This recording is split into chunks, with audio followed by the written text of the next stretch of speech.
아버지, 여행 와서 좀 불편한 점도 있고 하겠죠. 그런데 여행이 다 그런 거 아니겠어요? 아버님, 민우 씨가 고생 많이 했어요. 여행 계획 짜느라고 매일 인터넷 뒤져보고요. 아니, 애초에 칠순 여행을 이렇게 무리한 스케줄로 잡으면 어떡해? 너희 쇼핑하는 거는 알겠지만, 그랬다면 차라리 다른 날 따로 여행을 했어야지. 네 엄마 어제도 끙끙 앓으면서 잤어. 저희도 하고 싶은 것들 더 많았는데 어머님, 아버님 때문에 포기한 부분도 있어요. 그러면 나머지는 두 분이서 가고 싶은 곳 가세요. 저희는 저희끼리 다닐 테니까. 뭐? 우리 둘이? 네. 원하시던 칠순 여행이 어떤 건지 잘 모르겠는데 여행 내내 불평만 하셨잖아요. 우리가 불평을 했다고? 네. 아버님 처음부터 내내 그러셨어요.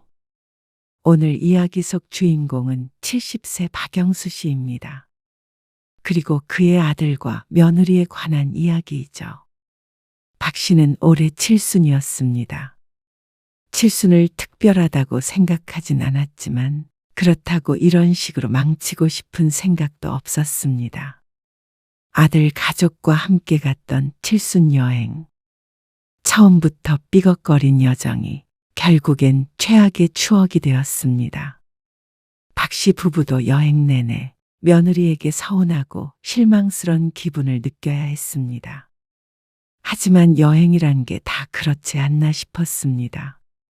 다 함께 같이 다니다 보면 모두의 마음에 들 수는 없으니 말이죠. 그런데 저들 기분이 상했다고 멀리 온 여행지에서 부모만 두고 가버린 아들 며느리의 행동에 기가 찼습니다. 그것도 국내도 아니고 해외에서 말이죠. 아무리 비행기 표가 있고 돈이 많이 들어도 최악의 경우엔 택시를 타고 공항에 가면 된다는 사실을 알고 있어도 이건 아니었습니다. 국제 미아가 된 건 아니었지만 아들 며느리의 그 심보가 너무 고약했습니다. 사람이 화가 나더라도 할 행동이 있고 해서는 안 되는 행동이 있었습니다. 하지만 제멋대로의 부모를 무시하는 아들 며느리와는 더 이상 좋은 관계를 유지할 마음이 없었습니다. 아무리 내 자식이지만 말년에는 좋은 사람만 보고 좋은 일만 하며 살고 싶었습니다. 그래서 박 씨 부부는 결단을 내렸습니다. 아들 며느리를 혼쭐 내주기로 말이죠. 박 씨는 아들 하나, 딸 하나가 있었습니다. 둘 모두 결혼을 해서 각자 가정을 이루고 살고 있었습니다. 둘째 딸은 결혼을 하고 얼마 안 되어서 미국으로 발령이 난 사위를 따라서 해외로 나가 살고 있었습니다. 벌써 간 지가 몇 년 되었는데 살기가 무척 좋다며 계속 미국에서 지낼 생각인 듯 했습니다. 박 씨 부부도 3년 전에 딸의 초대를 받아 간 적이 있었는데 신세계였습니다. 딸이 잘 살고 있는 듯해서 박 씨의 마음도 무척 좋았죠. 그리고 아들은 결혼 후에 멀지 않은 곳에서 살고 있었습니다. 하지만 그 얼굴을 구경하기란 쉽지 않았습니다. 아들 며느리가 바쁘니 그런 것은 이해가 갔습니다. 하지만 박 씨가 생각했던 부모 자식 간의 사이는 아닌 듯했습니다. 아들은 가정이 생기니 좀 더 바빠졌습니다. 직장 생활에 쫓기며 사는 건 알고는 있었지만 박 씨 부부를 찾는 횟수는 많이 줄게 되었습니다. 결혼 후 처음 몇 해는 명절마다 얼굴을 비쳤지만 해가 갈수록 발걸음이 뜸해졌죠. 그리고 모처럼 방문을 했을 때도 아들 며느리의 행동에 서운함을 느껴야 했습니다. 특히 며느리는 사소한 부분에서 묘한 거리감이 느껴지곤 했습니다. 힘들지? 잠깐 앉아서 좀 쉬어. 알았어. 명절이라곤 해도 하는 음식은 많지 않았습니다. 평소 밥상보다 조금 더 푸짐하게 차리는 것뿐이었고 그마저도 박 씨의 아내가 대부분 준비를 해둔 상태였습니다. 아들에게 듣기론 며느리가 요리를 못한다기에 아내는 며느리를 시킬 생각도 별로 없는 듯 했죠. 해둔 음식을 데우고 나물 몇 가지를 무치는데 며느리가 서툰 손길로 콩나물을 다듬었습니다. 옆에서 같이 거들던 아들이 며느리에게 말하자 곧장 손을 털고 일어나 소파로 향했습니다. 그러고는 구석에 앉아 휴대폰을 들여다보는 며느리. 박 씨도 아내도 별다른 말 없이 식사 준비를 마저 했습니다. 음식을 미리 해두었다고는 하지만 내 식구가 푸짐하게 먹으려면 그래도 마무리하는데 손이 꽤나 갔습니다. 그런데 잠시 쉬겠다던 며느리는 박 씨가 밥 먹으라고 부를 때까지도 소파에 앉아서 휴대폰만 만지작거리고 있었습니다. 완벽히 식탁이 세팅된 후에야 자리에 앉은 며느리는 식사가 끝난 후에도 같이 치울 생각이 전혀 없어 보였습니다. 박 씨 가족은 보통 설거지는 얻어먹은 사람이 하자는 주의였는데 며느리는 그렇지 않은 모양이었습니다. 손님처럼 다시 소파에 앉아 느긋하게 기대어 있는 모습을 보고는 참 옛 문화와는 다르다고 생각했습니다. 며느리가 일하는 옛날이 좋다는 건 아니었지만 며느리는 지나치게 차가운 듯 보였죠. 아버지, 저희 추석에는 여행을 좀 갈까 해요. 여행을 가자고? 아, 아니요. 가자는 게 아니라 저희끼리 여행 다니려고요. 아, 요즘에는 다 그렇게 해요. 명절이라고 모이지 않고 휴가 때처럼 여행 다니잖아요. 그런 건 박 씨도 들은 바가 있었습니다. 다만 그게 우리 가족 얘기가 될 줄은 몰랐죠. 딸도 미국에 가 있기 때문에 추석마다 박 씨 부부는 단둘이 되었습니다. 그래도 그런 아들 내외가 나쁘다고 생각하지 않았습니다. 꼭 명절에만 볼 수 있는 것은 아니었기에 바쁘게 일하는 아들 며느리, 명절에라도 좀 쉬었으면 하는 바람이었죠. 근데 이듬 해말의 딸에게 들은 이야기를 듣고는 속이 쓰라렸습니다. 오빠는 사돈어른이랑 다 같이 제주도 여행 갔다 온 것 같던데요. 제주도? 이번 추석에 말이에요. 모르셨어요? 아, 그래? 그 말을 듣고는 조금 상처가 되기도 했습니다. 명절에 단순히 아들 내외가 자신들의 시간을 보내고 싶은 건 아니었구나 싶었습니다. 그리고 그 뒤로도 아들은 추석에 박 씨 부부에게 함께 여행 가자는 소리는 하지 않았습니다. 그러다 보니 박 씨 부부도 아들과는 왕래가 잦지 않게 되었습니다. 하지만 며느리가 아이를 낳았을 때는 종종 육아를 부탁하는 바람에 본의 아니게 또 자주 보게 되었죠. 하지만 그것도 손주가 아주 어릴 때였고 지금은 그렇지도 않았습니다. 그래서 의외였습니다. 박 씨의 칠순의 아들 내외가 여행을 제안한 것이 말이죠. 아버지, 올해 칠순이시잖아요. 그렇지. 잔치 같은 거 하고 싶으세요? 그 물음에 칠순 잔치를 하는 모습을 떠올려 보자 생각만 해도 번거로웠습니다. 그리고 누구를 초대해야 할지도 막막했고 초대한들 다들 바빠서 올지도 몰랐습니다. 팔순도 아니고 칠순인데 잔치까지 하는 건 왠지 유난스러운 것 같기도 했습니다. 박 씨가 대답을 망설이자 아들이 먼저 말했습니다. 아버지, 요즘 다들 연회장 빌려서 하는 그런 잔치 안 해요. 사진 찍고 밥 먹고 그런 건 다 옛날 방식이에요. 요즘엔 가족끼리 여행 가서 추억 쌓는 게 대세예요. 잔치 대신에 여행 가는 건 어떨까요? 요즘은 다 그렇게 하더라고요. 여행? 네. 잔치하는 비용이면 여행 갈 수 있죠. 그런가? 그것도 나쁘지 않겠다. 그럼 한번 추진해 볼게요.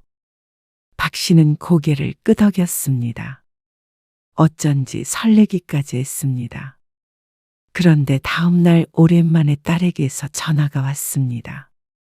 그래서 박 씨가 칠순에 여행을 가기로 했다는 말을 꺼내니까 딸도 반색했습니다. 잘 됐네요. 그러면 미국으로 오시는 건 어때요? 딸의 말에 조금 놀랐습니다. 딸이 결혼한 지 얼마 안 됐을 때 가보고 한 번도 못 가본 곳이었습니다. 그 당시 기억이 좋게 남아 언제 한 번 또 가보고 싶다고 생각은 했는데 이런 기회가 금방 또 생길 거라고는 생각하지 못했죠.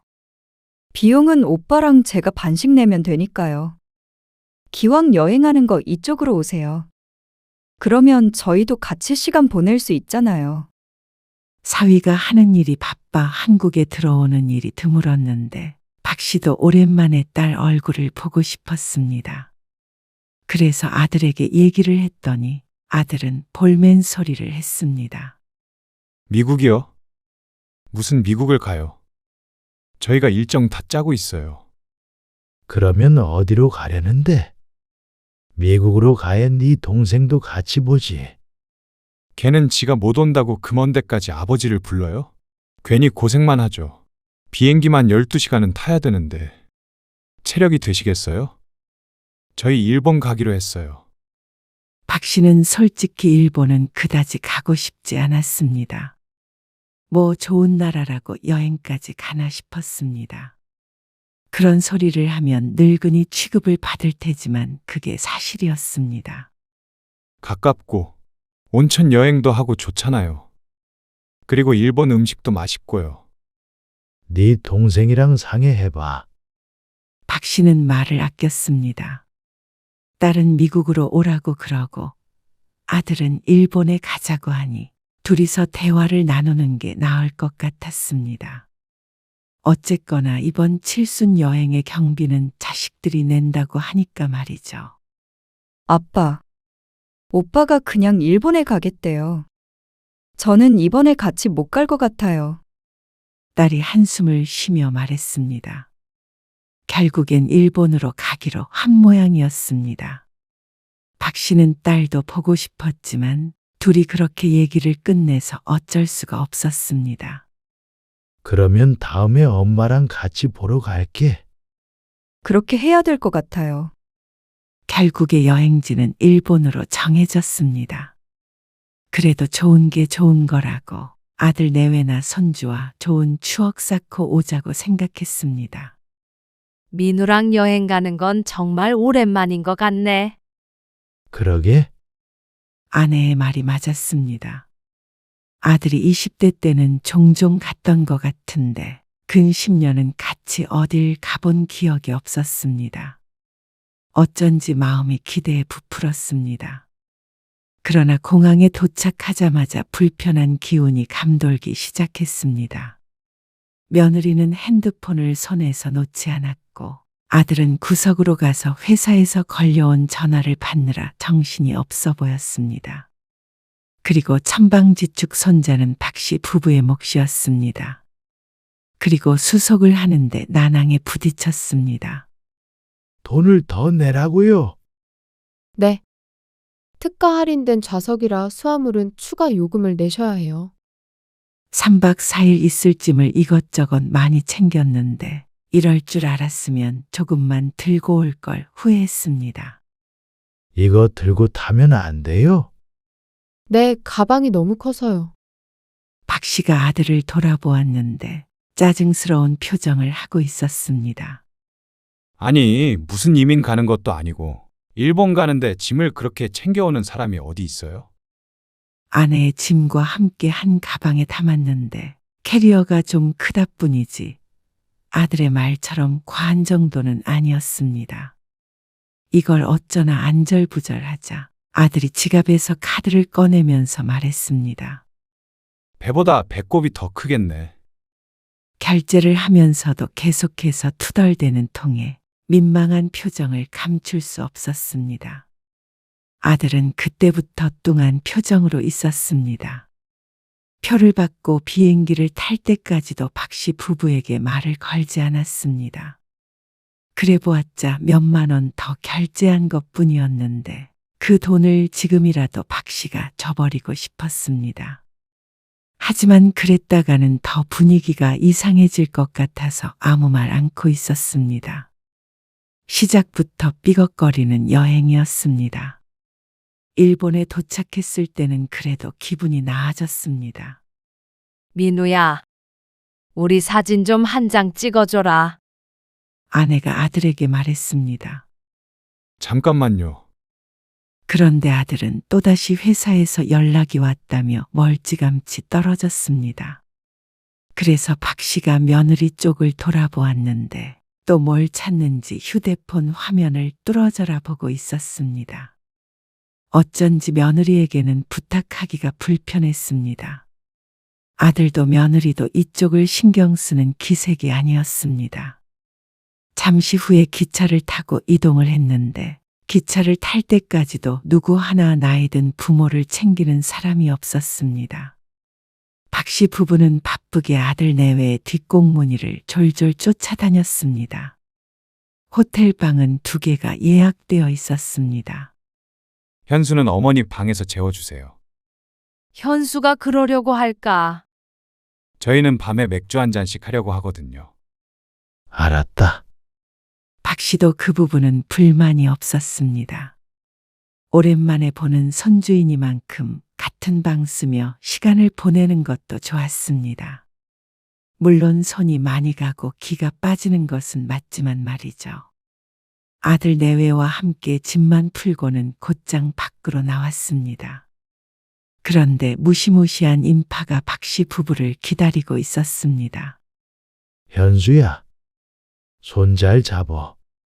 박 씨 부부는 양쪽에서 손자의 손을 잡고 인파를 헤쳐나갔습니다. 자꾸만 사람들과 부딪히는 통에 결국 손자를 안아 올려야 했습니다. 이제는 안고 다닐 만한 나이가 아니었는데 이러다가는 손자가 넘어질 것 같았습니다. 그러는 동안 아들과 며느리는 저 멀리 뒤통수만 겨우 보였습니다. 해외여행에 신이 났는지 둘이 팔짱을 끼고 이리저리 구경하기 바빠 보였습니다. 그렇게 15분쯤 걸으니 허리가 끊어질 것 같았습니다. 아들 며느리는 식당에 들어가는 게 아니라 웬 옷가게로 쏙 들어갔습니다. 밥을 제대로 못 먹어서 출출했는데 젊은이들은 허기도 모르는가 보다 생각했습니다. 일본에서만 살 수 있는 브랜드라며 아들은 신이 났습니다. 젊은 느낌의 옷가게라 박 씨 부부가 살만한 것은 없어 보였습니다. 박 씨는 입구 근처에 서서 멀뚱히 아들을 기다렸습니다. 본인들은 시간이 짧게 느껴지겠지만 박 씨에겐 10분이 1시간처럼 느껴졌습니다.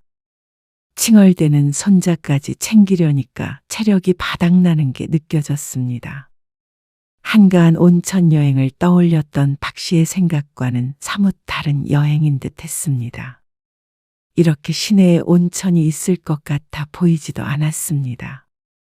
그리고 일본 구경이 아니라 사람 구경을 하러 온 것처럼 그렇게 전 세계 사람들이 많이 모여 있었습니다. 보기만 해도 기가 질렸고 다시 인파 안으로 들어가는 것조차 무서울 지경이었습니다. 나이 든 사람들도 눈에 보이긴 하지만 박 씨 정도의 나이는 많이 보이지 않았습니다. 보통은 휴양지로 여행을 갈 테니 말이죠. 우리 이제 밥 좀 먹자. 현수도 배고프다고 그러고 우리도 더 이상은 못 걷겠다. 아, 아까 식사 안 하고 오셨어요? 밥 먹은 지가 몇 시간이나 지났는데. 결국 2시간 동안 쇼핑에 끌려다니다가 겨우 도착한 식당. 메뉴는 일본 라면이었습니다. 원체 밀가루 음식을 좋아하지 않지만 그래도 여행까지 와서 불평을 할 수는 없기에 경험해 본다는 생각으로 아무 말 않고 먹었습니다. 시장이 반찬이라고 그래도 절반 넘게 먹을 수 있었습니다. 왜 다 안 드세요? 네 아버지라면 잘 안 드시잖냐? 아내가 박 씨 대신에 대답했습니다. 그러자 며느리가 불만스러운 듯 중얼거렸습니다. 요즘 그러면 촌스럽다는 소리 들어요. 그리고 자식들과 여행 갔을 때 하면 안 되는 말 그런 거 못 들어보셨어요? 무슨 말? 맛없다 이런 거 왜 먹냐? 짜다 너무 달다 돈 아깝다 뭐 그런 말들이요. 박 씨는 그중 무엇도 말한 적이 없는데 아들 며느리는 꼭 박 씨를 밥투정을 하는 노인 취급했습니다. 자신들은 맘만 좋다며 내일 또 오겠다고 했습니다. 뭐 먹고 싶은지 묻지도 않고 말이죠. 이게 과연 칠순 여행이 맞나 하는 생각이 들었습니다. 아들 며느리가 쇼핑하며 산 것 중에 박 씨 부부의 것은 하나도 없었습니다. 여행에 데리고 왔으니 나머지는 각자 하기로 한 건가 싶었습니다. 하지만 뭘 사야 하는지도 알 수가 없었고 그럴 시간조차 따로 주어지지 않았습니다. 꼭 아들 부부의 여행에 아이를 봐주기 위해 박 씨 부부가 격가지로 따라온 기분이었죠. 박 씨도 아내도 섭섭한 마음이 들었지만 내색하지 않으려고 노력했습니다. 그런데 아들에게는 그런 기색이 눈에 보였던 모양이었습니다. 뭐가 마음에 안 드시는 건데요? 마음에 안 들다니? 아까부터 표정이 안 좋으시잖아요. 아니야. 재미있어. 그러자 아들이 한숨을 쉬었습니다. 돌아다니다 자신들도 지쳤는지 조금 일찍 호텔로 돌아왔는데 그때부터는 따로 행동했습니다. 손주를 박 씨 부부의 방에 넣어놓고 아들과 며느리는 연락이 없었습니다. 그런데 손자가 하도 엄마한테 가겠다고 떼쓰는 바람에 박 씨가 아이를 안고 문을 열었습니다. 바로 옆방이 아들네 방이었는데 초인종을 눌러도 인기척이 없었습니다. 박 씨가 고개를 갸웃거리며 다시 한번 초인종을 눌렀는데 엉뚱한 곳에서 아들 목소리가 들렸습니다. 아버지? 뒤를 돌자 엘리베이터에서 내린 아들과 며느리가 보였습니다. 그런데 행색을 보아하니 꼭 목욕탕이라도 갔다 온 것 같았습니다. 어디 갔다 와? 아, 그게. 스파에 다녀왔어요. 스파? 그러자 둘이 호텔에서 운영하는 마사지 숍에 갔다 왔다고 했습니다. 꼭 신혼여행에 온 것 같은 아들네 부부. 아주 즐거운 시간을 보내고 있는 듯 했습니다. 박 씨 부부만 빼놓고 말이죠. 같이 받자고 했으면 박 씨는 거절했겠지만 그래도 엄마는 좀 데리고 가자 하는 마음이 있었습니다. 하지만 그런 생각을 못하는 건지 아니면 안 하는 건지 아들 내외는 부모 생각을 눈꼽만큼도 안 하는 것 같았습니다. 그리고 둘째 날도 마찬가지였습니다. 아침 일찍 일어나서 나갈 준비를 하고 있는데 아들이 문을 두드리고 말했습니다. 아버지. 어제 오래 걸어 다니느라 힘드시죠? 자고 일어나니까 좀 괜찮아? 아, 다른 게 아니라 저희 오늘 오전 일정도 백화점에 가는 거거든요. 되게 유명한 곳인데 여기 오면 꼭 들려야 하는 곳이요. 그래서 아버지 힘들면 현수랑 같이 호텔에서 쉬고 계시라고요. 뭐? 호텔에 있으라고? 같이 쇼핑하기는 싫으시잖아요. 그게 좋은 건 아니었지만 그렇다고 여기까지 와서 호텔 방 안에 있는 건 아니지 않나 싶었습니다. 아니면 현수 데리고 근처 좀 다니시던가요? 이곳에 대해 알지도 못하고 젊은 애들처럼 얼른 휴대폰으로 확인을 할 수 있는 것도 아닌데 너무한다 싶었습니다. 갔다가 언제 올 건데? 글쎄요. 다시 여기 오면 오후 2, 3시쯤 되지 않을까 싶어요. 아침도 점심도 어떻게 해결하라는 건지 몰랐습니다. 결국엔 박 씨 부부는 아들을 따라 나서야 했습니다. 여행이 아니라 고행길에 오르는 사람 같았습니다. 저희 사진 좀 찍어주세요. 이리 줘봐. 아들과 며느리는 손자와 함께 사진 찍기 바빠 보였습니다. 그 전 같았으면 다 같이 사진 한번 찍자고 할 법도 한데 박 씨도 그런 말을 꺼내지 않았습니다. 함께 추억을 쌓을 생각이 없어 보이는 사람들을 붙잡고 그러고 싶지 않았습니다. 아내도 여행 내내 표정이 좋지 않았습니다. 어쩌면 이 여행의 목적이 칠순이 아니라는 걸 아내도 깨달은 모양이었습니다. 당연했습니다.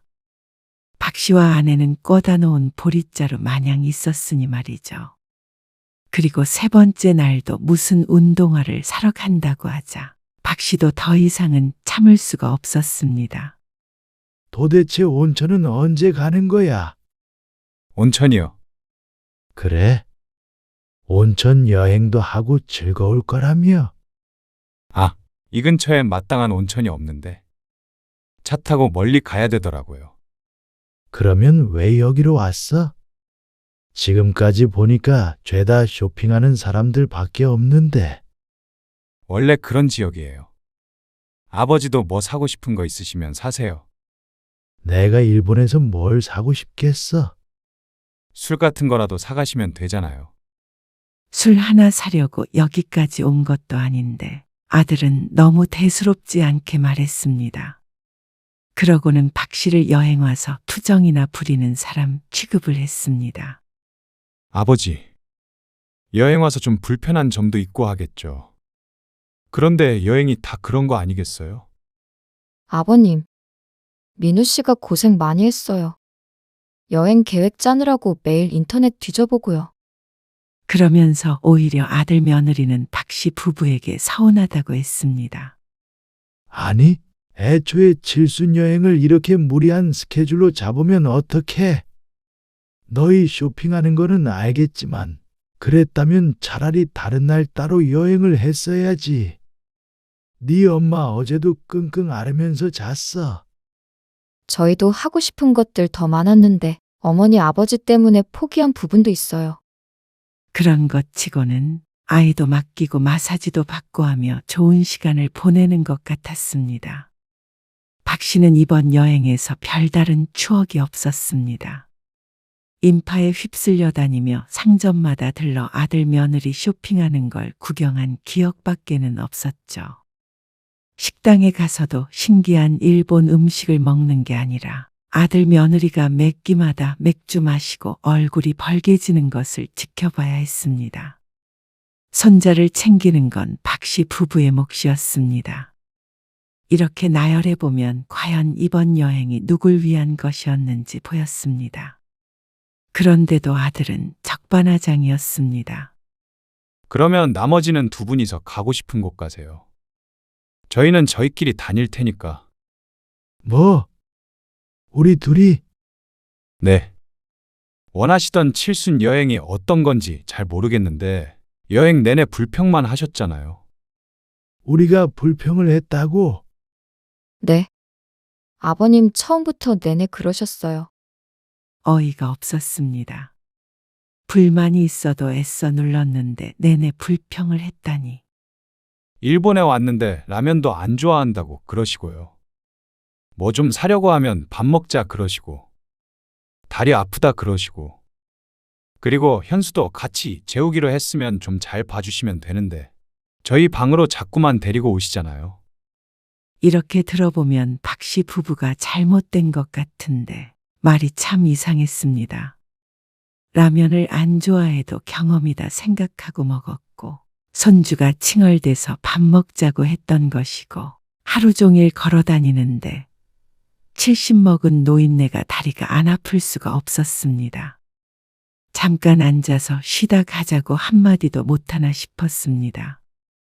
그리고 엄마 보고 싶다고 칭얼대는 어린 손자를 억지로 박 씨 부부가 데리고 있을 수도 없는 노릇이었고 말이죠. 물론 박 씨가 서운한 것처럼 아들 내외도 부모와 함께 여행하는 게 쉽지 않을 테고 섭섭한 점이 있을 수도 있었습니다. 하지만 그 표현 방식도 좋지 않았고 결국 따로 여행하자는 말에도 기가 찼습니다. 우리나라였다면 그러자고 했을 텐데 영어도 일본어도 못하는 두 노인이 어떻게 돌아다니라는 말인지 몰랐습니다. 결국 아들이 하는 말은 먼 땅에다가 부모를 버리겠다는 협박이나 다름없게 들렸습니다. 너희 정말 너무한 거 아니야? 이럴 거면 여행에 왜 데리고 온 거야? 차라리 미국으로 갔다면 즐거운 시간을 보냈을 텐데 하는 생각이 들었습니다. 딸은 박 씨 부부가 머무는 동안 이러지 않았습니다. 그러니 다시 가고 싶은 생각이 들었겠죠. 하지만 박 씨는 두 번 다시 아들네와 여행하고 싶지 않았습니다. 아들도 박 씨의 말에 화가 났는지 언성을 높였습니다. 그러니까 따로 다니자고요. 기가 막혀 하는데 아들 며느리는 손자를 데리고 방으로 돌아가 버렸습니다. 박 씨 부부는 허탈한 표정으로 호텔 침대에 걸터 앉아 있었습니다. 그리고 다음 날 정말로 아들은 박 씨 부부만 두고 나가버렸습니다. 박 씨도 밥은 먹어야 해서 호텔 앞에서 대충 사 먹었는데 그게 그렇게 서러울 수가 없었습니다. 차라리 효도관광으로 패키지 여행을 둘만 보내줬으면 나았겠다 싶다가 다시 고개를 저었습니다. 애초에 칠순이라고 자식에게 무언가 받으려고 했던 자신들의 잘못이었습니다. 뭘 바라겠나 싶었습니다. 그리고 또 다음 날 아침 귀국하는 날이 되었습니다. 그래도 그때는 아들 며느리가 나타날 줄 알았습니다. 그런데 공항도 따로 가는 모양이었습니다. 비행기 시간이 가까워 오는데 아들은 연락도 없었습니다. 박 씨도 자존심이 상해서 아들에게 전화를 하지 않았습니다. 방문을 두드리지도 않았습니다. 간밤에 마음의 정리가 된 참이었습니다. 비행기는 이미 예약이 되어 있었으니 공항까지만 찾아가면 되었습니다. 짧은 영어로 물을 자신은 없었고 다행스럽게도 한국인 관광객이 많아 물어물어 기차를 타고 공항까지 갈 수 있었습니다. 여보, 이젠 자식 없는 셈 칩시다. 집에 돌아온 박 씨가 아내에게 말했습니다. 아내는 대답은 없었지만 가슴이 답답한지 한숨만 계속 쉬었습니다.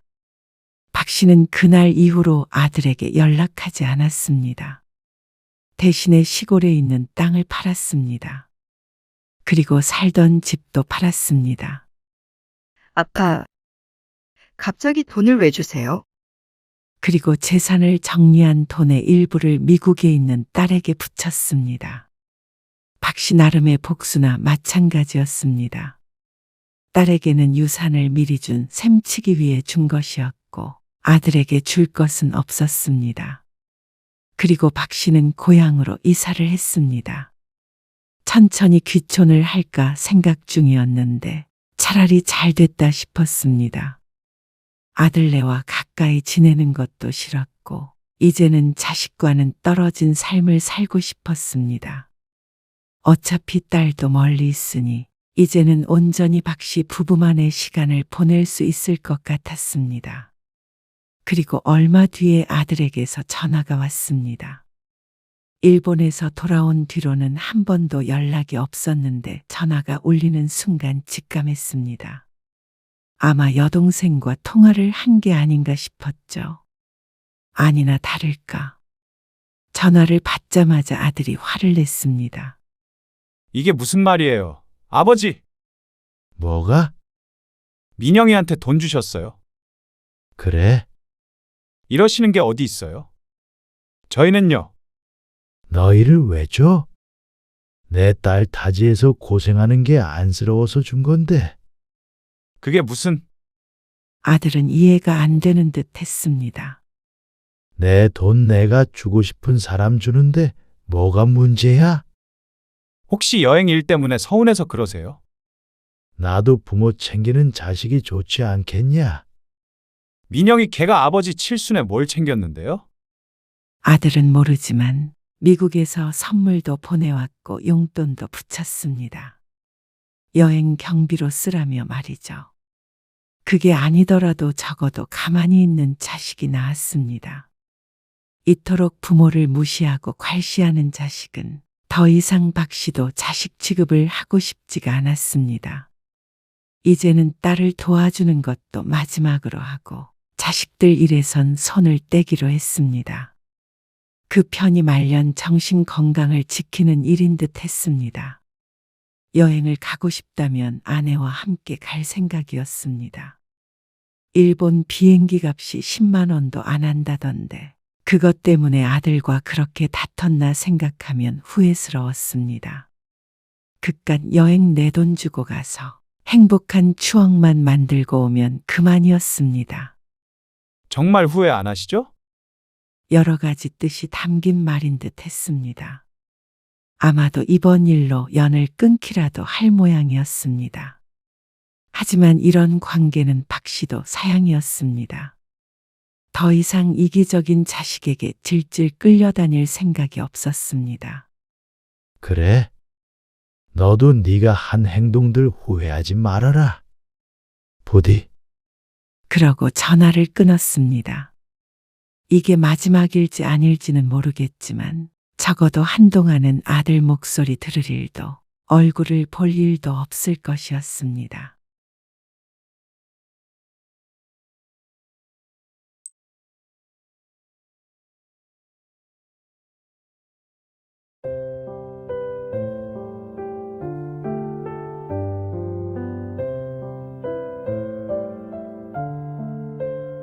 요새 저녁밥은 어떻게 해 먹어?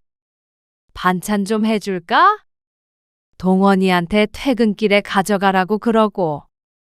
자꾸 우리 집에서 먹는 것보다 그게 낫지 않어? 아니요. 번거롭게 그러실 필요 없어요. 저희는 그냥 각자 간단하게 먹어서요. 아, 각자. 네. 서로 먹는 메뉴가 달라요.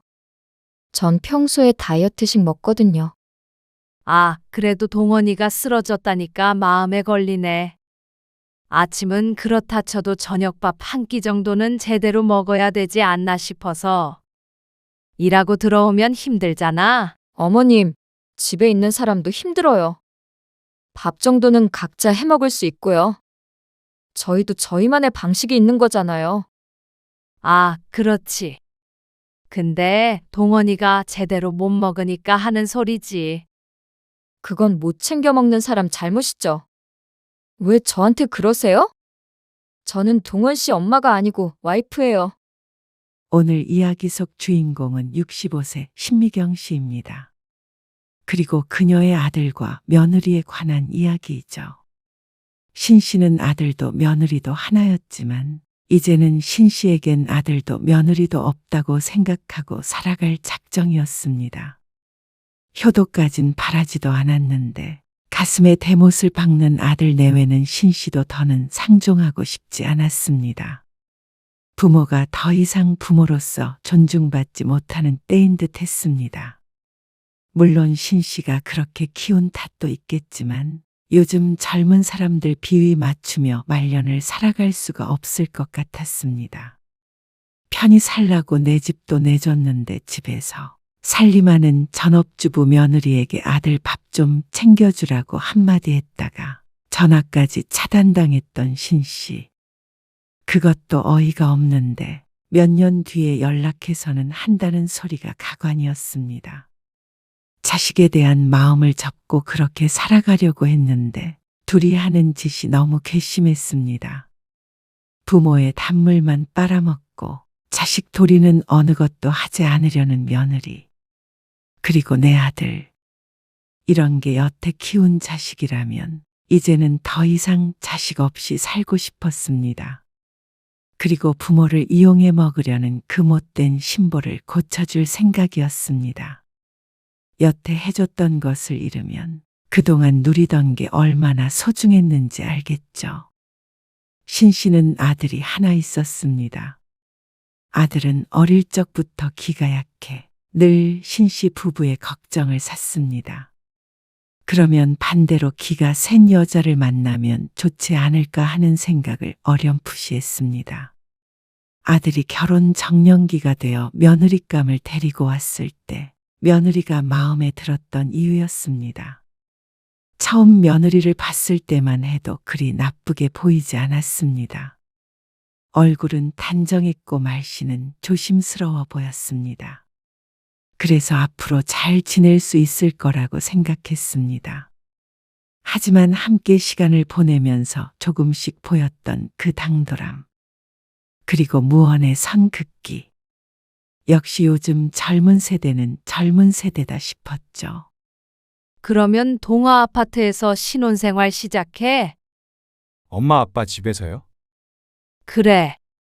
그쪽에서도 한 푼도 못 보태는데 우리가 집 한 채 턱하니 사줄 형편까지는 안 되니까 거기서 들어가 살면서 돈 모아.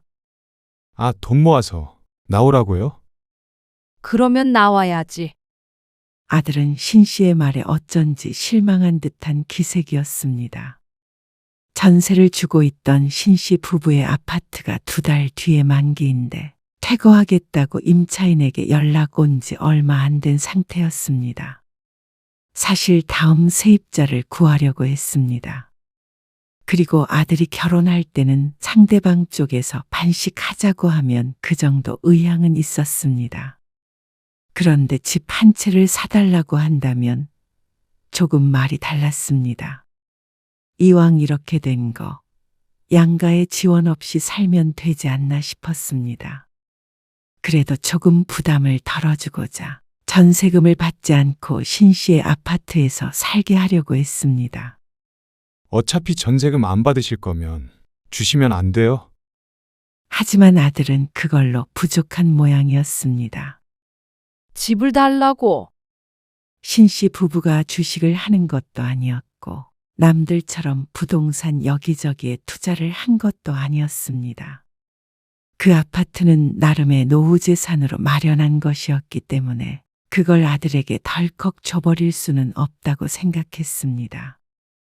남편도 은퇴를 해서 다른 일을 하고 있는데 좀 더 나이가 들면 벌이는 점점 줄어들 테니 말이죠. 그건 우리 노후 자금인데 다 줘버릴 순 없지. 그래도 어차피 저희가 사는 거 명의만 바꿔주시면 되잖아요. 우리 죽거든 가져가. 그리고 너희 돈 모으면 나가야지. 나가라고요? 그래. 대신에 돈 모아서 나갈 때 집 사게 되면 그때 엄마 아빠가 좀 보태줄게. 그러자 며느리의 얼굴에 다시 화색이 돌았습니다. 며느리는 처음엔 실망하는 듯 했지만 그래도 집값 들이지 않고 신혼을 시작하는 것에는 불만이 없는 것 같았습니다. 며느리는 결혼 후 3개월쯤 지나서 다니던 직장을 그만뒀습니다. 이제 슬슬 아이 가질 준비를 하려고요. 그렇다고 일을 그만둬? 신 씨가 의아하게 물었습니다. 아이가 안 생겨서 병원에 다니는 것도 아니고 직장을 그만두고 아이 가질 준비를 해야 하나 싶었습니다. 요즘 세상에 말이죠. 휴직이 아니라 그만두는 것이라면 나중에는 다시 복직할 수 없을 테니 조금 걱정스럽기도 했습니다. 네. 좀 여유가 있어야죠. 그래. 너희가 알아서 잘하겠지. 그 말밖에는 신 씨가 부모로서 할 말이 없었습니다. 둘이 알아서 할 문제라고 생각했습니다. 막말로 아이를 안 가진다고 하더라도 가져라 마라 할 수도 없는 것이었고 말이죠. 어머님, 살아보니까 동네가 너무 좋더라고요. 그래? 네. 산책하면서 보니까 초등학교도 길 안 건너고 갈 수 있고요. 저희 집 바로 앞쪽에 놀이터가 있어서 애 키우기에도 너무 좋을 것 같아요. 그래.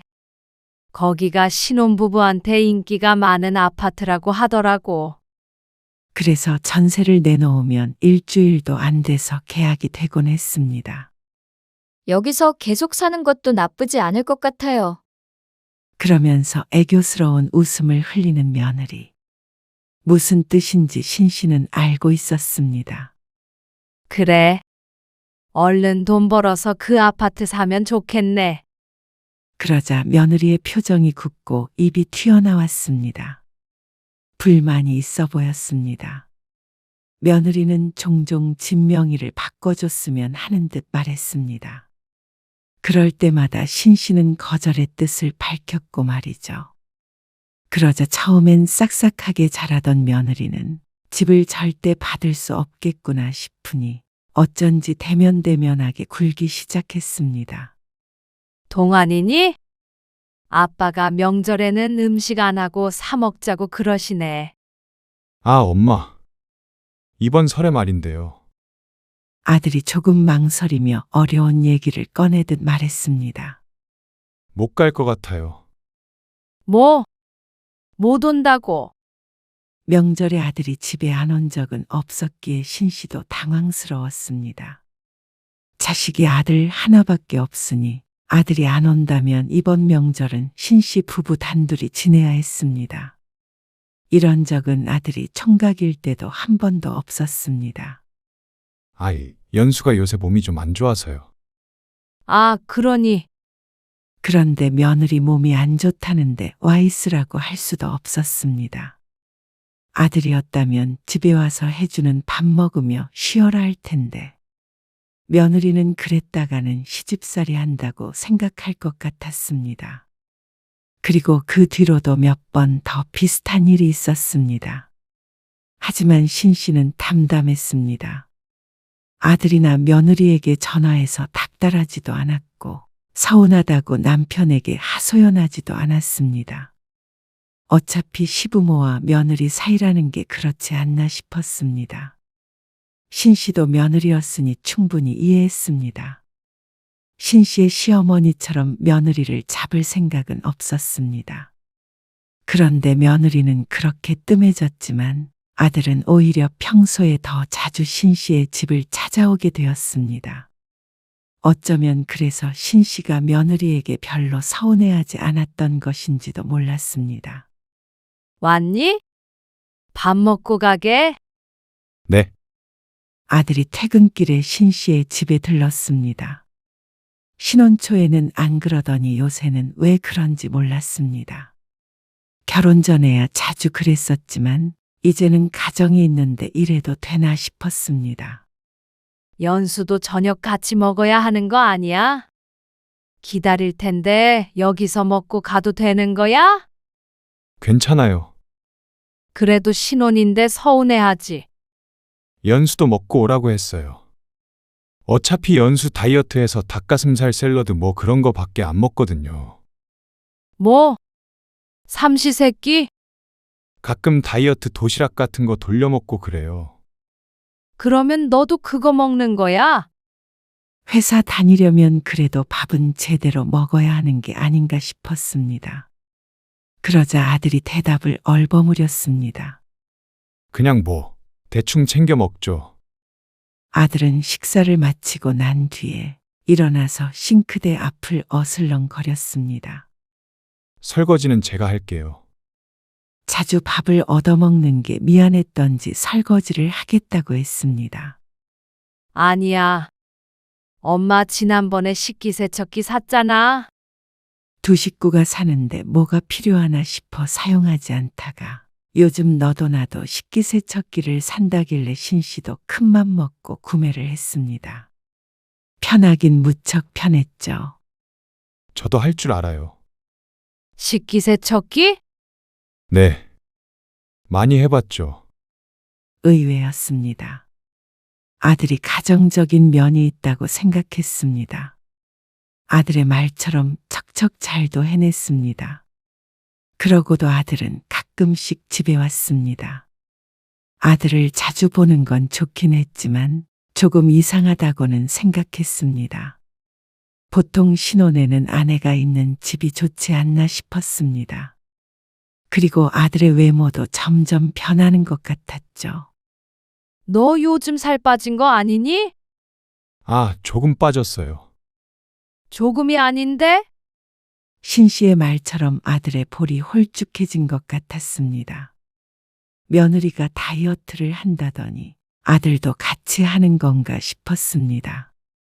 그런데 이렇게 일주일에 한두 번씩 와서 밥을 먹는 걸 보면 또 다이어트를 하는 사람 같지는 않았습니다. 그리고 아들의 눈밑은 거뭇해서 너무 피곤해 보였습니다. 요새 회사 일이 바빠? 회사요? 아니요. 그렇게 바쁘지는 않아요. 그러면 얼굴이 왜 그래? 아, 좀 피곤해서요. 회사도 안 바쁘다면서 왜 피곤해? 집에서도 일이 많아서. 무슨 일? 그런데 아들의 말을 들어보니 조금 황당했습니다. 며느리가 버젓이 집에 있는데 회사 다니는 아들과 집안일을 반씩 한다는 것이었습니다. 도무지 이해가 가지 않아 되물었는데 며느리가 집안일을 전부 혼자 하는 건 버거우니까 같이 하자고 했다는 것이었습니다. 그러면 퇴근한 뒤에 빨래하고 청소하고 설거지하고 그런 거 하는 거야? 돌아가면서 해요. 아니, 그러니까 피곤하지. 그냥 할만해요. 신 씨는 말을 아꼈습니다. 아들이 할만하다는데 다 큰 아들 때문에 며느리한테 전화를 할 수도 없었고 아들을 야단칠 수도 없었습니다. 부부가 그렇게 정한 걸 말이죠. 아들이 미련해 보이기는 했지만 그게 좋다면 부모가 뭐라고 할까 싶었습니다.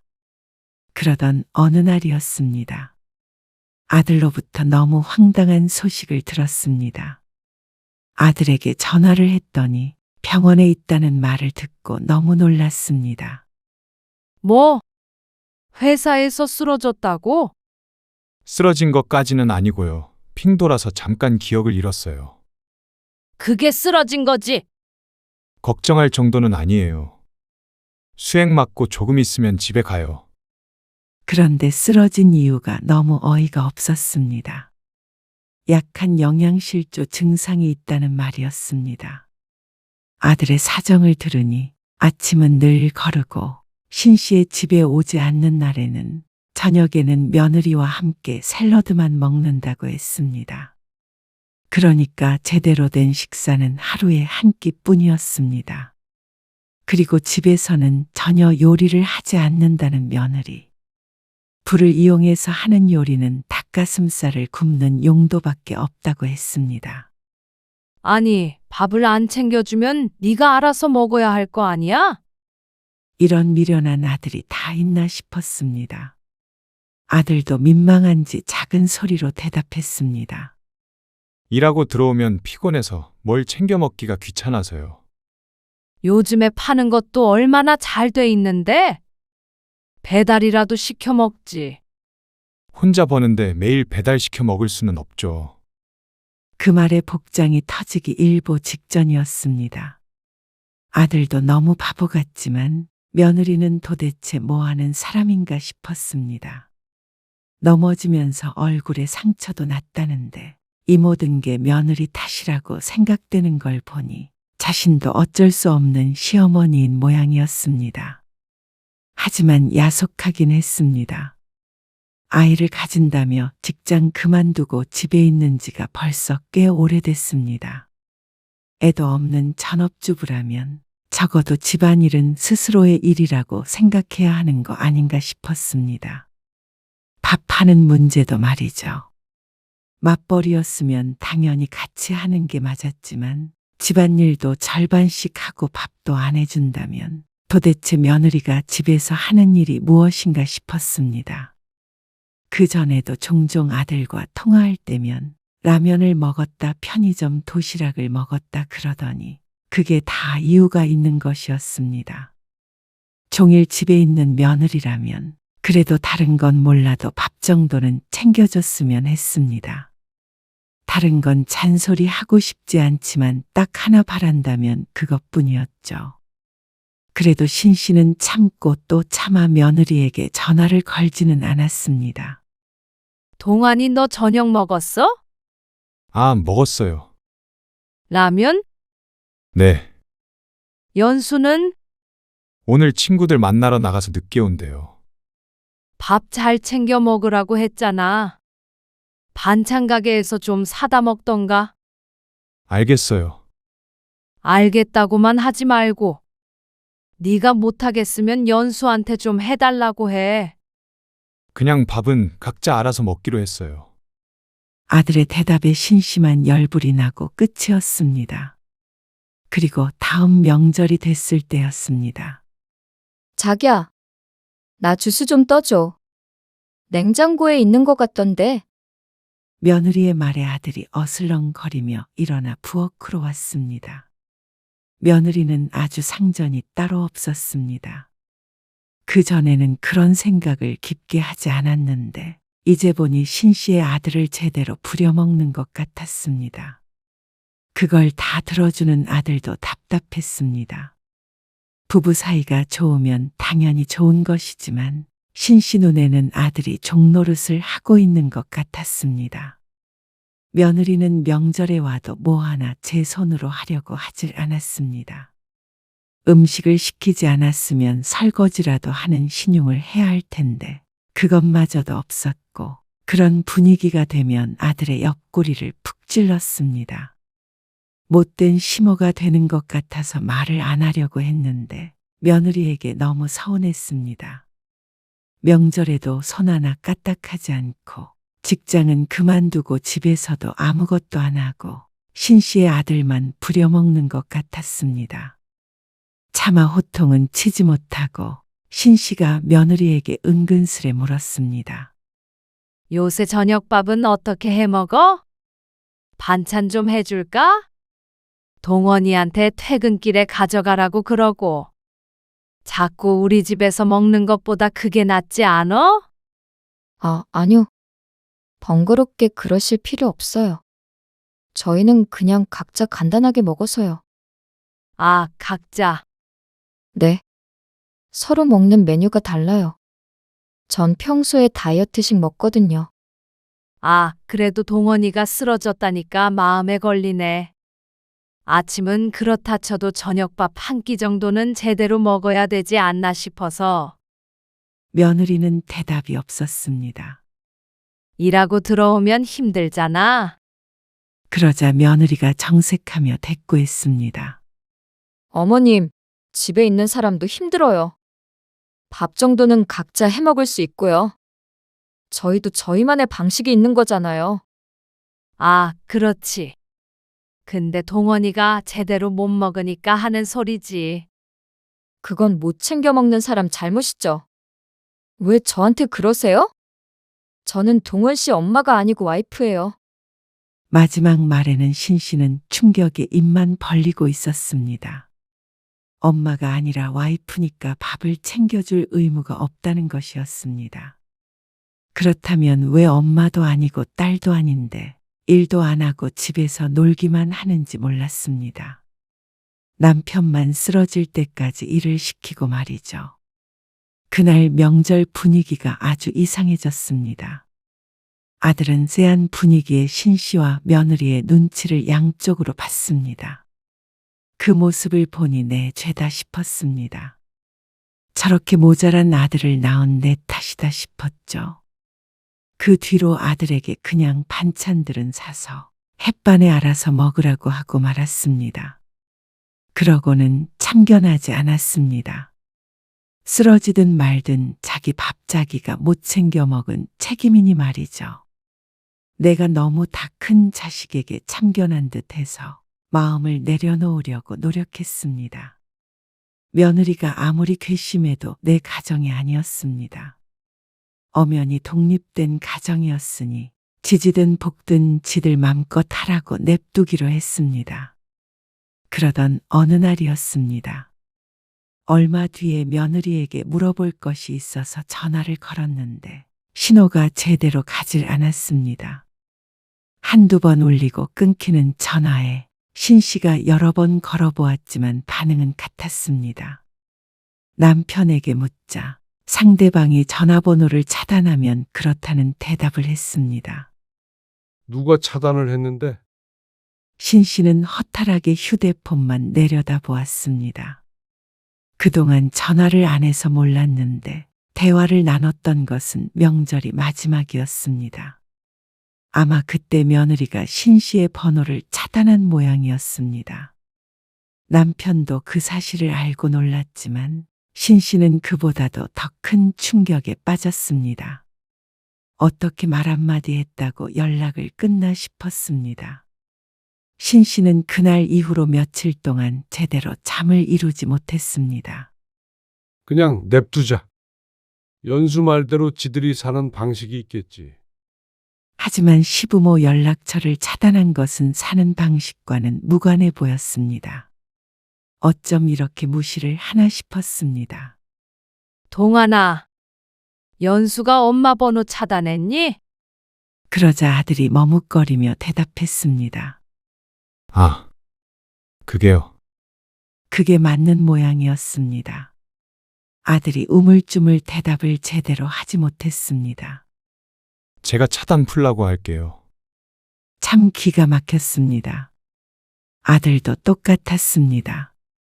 어쩌면 이런 식으로 부모를 대하나 싶자 정이 떨어지는 기분이었습니다. 그러다가도 하루하루 생각이 바뀌었습니다. 어쩔 땐 며느리와 대화를 제대로 해보자는 생각이 들기도 했습니다. 그래서 보름쯤 뒤에 혹시나 하는 마음에 메시지를 남겨보았습니다. 그런데도 답장이 없었습니다. 그리고 얼마 뒤에 마지막이다 생각하고 전화를 한번 걸어보았는데 이번에는 차단한 게 아니라 없는 번호라는 안내 음성이 들려왔습니다. 허탈했습니다. 며느리와의 사이가 종잇장처럼 얇은 관계였구나 싶었습니다. 밖에서 만난 사람도 이렇게 일방적으로 연락을 끊어버리지는 않을 것이었습니다. 원수지간이 아닌 이상 말이죠. 그런데 한편으로는 오히려 이러니까 마음 정리가 되었습니다. 기분이 상한 건 말할 것도 없었지만 이제는 신시도 잊고 살자 싶었습니다. 분노와 서운함은 이제 그만 넣어두기로 했습니다. 자식에게 그만 목매자 싶었습니다. 아들도 그때쯤 연락이 뜸해진 것을 보니 아무래도 부모와의 관계보다는 아내와의 관계를 택한 것 같았습니다. 선택하고 말고 할 문제는 아니었지만 그래도 자신의 가정을 지키고자 마음먹은 것 같았습니다. 아들이 종종 전화를 신씨도 아무렇지 않게 통화를 했습니다.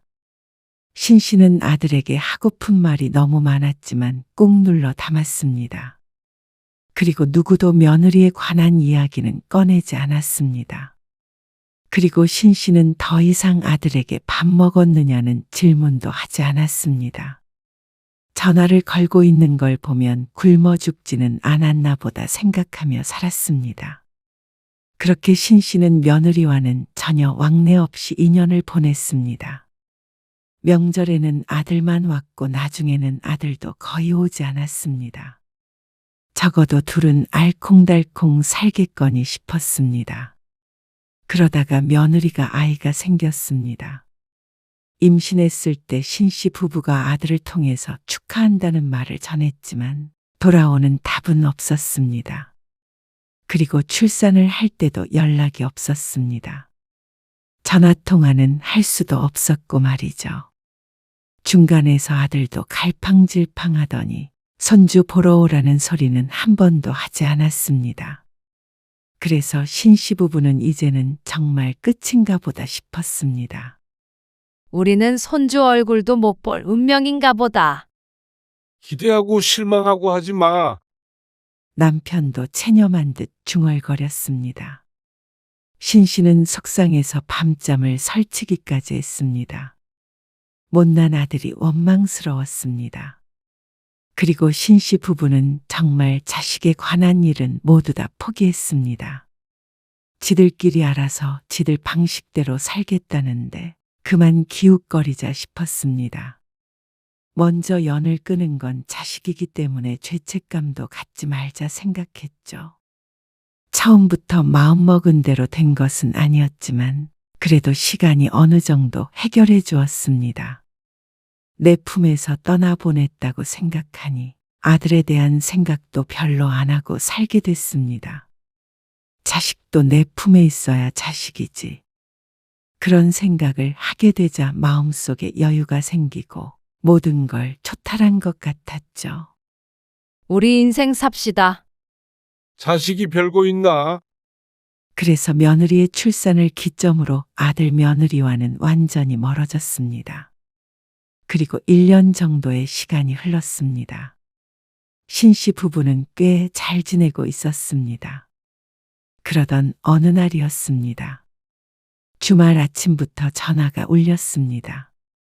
익숙한 번호였습니다. 아들이었죠. 이름 대신에 숫자만 뜬 이유는 신씨가 연락처에서 아들의 이름을 지워버렸기 때문이었습니다. 엄마, 혹시 시간 되세요? 무슨 시간? 아들은 할 말이 있다고 했습니다.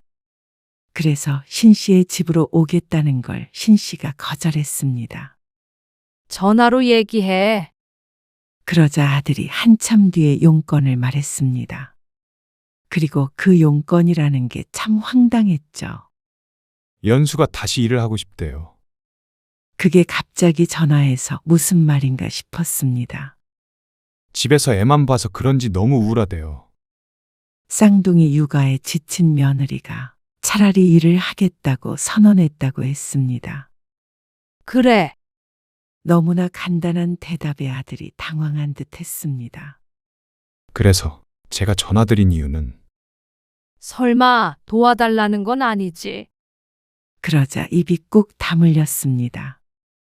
동안이 네가 회사 쉬고 키우면 되겠네. 아, 그것도 생각해봤는데 경제적으로 그게 좀 힘들 것 같아요. 연수가 다시 취직해도 벌이가 크지 않을 테니까요. 그리고 이사도 준비하고 있어서요. 좀 빠듯해요. 애들이 커가니까 집이 점점 좁아질 것 같다고 했습니다. 그런데 그런 부수적인 일들은 알고 싶지 않았습니다. 제 생각은 이 집 전세를 주고 그 돈을 보태서 저희가 엄마 집 근처로 이사를 가면 어떨까 해요.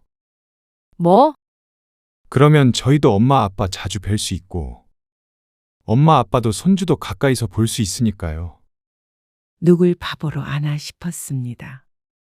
신씨 부부에게 좋은 게 하나도 없었습니다. 만난 적도 없는 쌍둥이 손주 육아도 해줘야 하고 내 집 전세금 받은 걸 아들네 집 사는데 보태야 한다는데 말이죠. 그걸 좋은 생각인 듯 말하고 있는 아들이 어이가 없었습니다. 뭐 이런 애들이 다 있나 싶었습니다. 말도 안 되는 소리인 거 알고 있지? 엄마 아빠도 애들 보고 싶지 않으세요? 이제 와서 이제 와서 무슨 손주가 보고 싶고 말고 할까요? 차라리 애 낳고 다시 왕래를 했다면 못 이기는 척 손주도 봐주고 했을지도 몰랐습니다. 그런데 자기들 필요할 때가 되니 슬금슬금 연락하는 아들이 사람처럼 보이지 않았습니다. 나는 너희가 바라는 것 중에서 아무것도 해줄 수가 없다.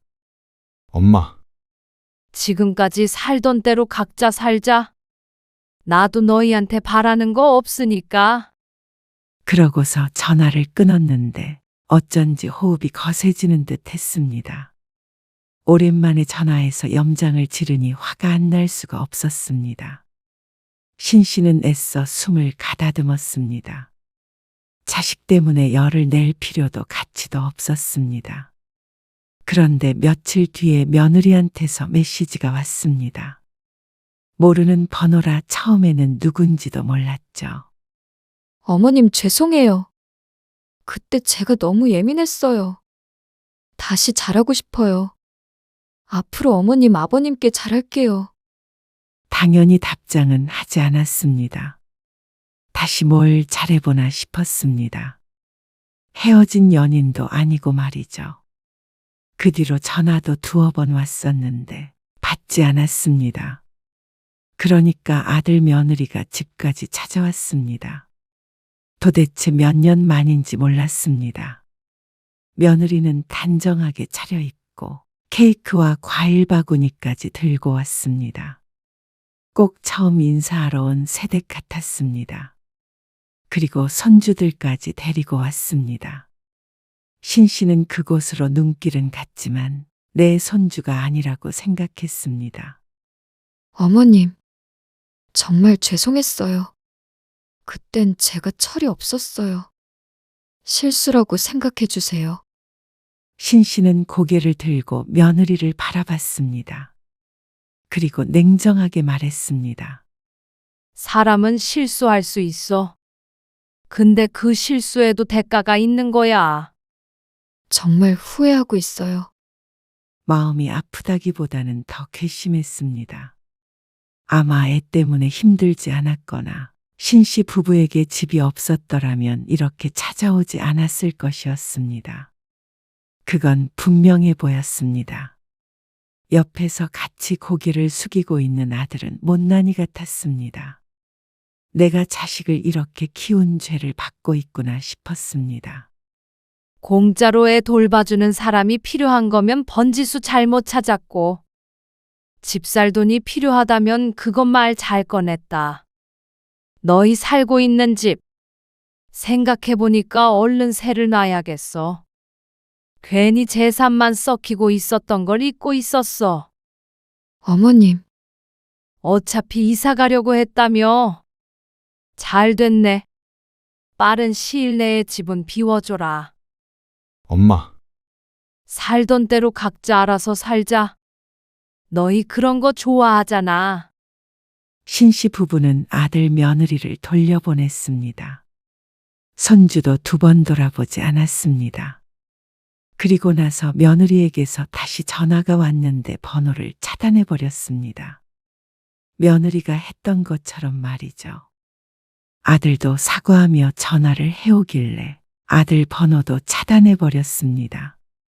만약 또다시 다른 방법으로 연락을 취해온다면 다음 단계는 번호를 바꾸는 것이겠죠. 결국 신씨는 아들을 이사시켰습니다. 그리고 그 집은 월세를 줘서 세를 받았습니다. 그리고 신씨는 그날 이후로 아들 며느리는 없는 사람이라고 생각하고 살기로 했습니다. 그전과 크게 다르지 않는 삶이었습니다. 그리고 이제는 마음이 후련하기도 했습니다. 자식을 끊어낸 것은 슬프지만 그래도 이제는 신씨 부부의 인생을 살기로 했습니다. 밥 한 끼로 시작됐던 문제였지만 그것만이 문제는 아니었습니다. 애초에 부모를 부모처럼 여기지 않는 자식 며느리였습니다. 그러니 어찌됐건 결국엔 이렇게 될 일이었습니다.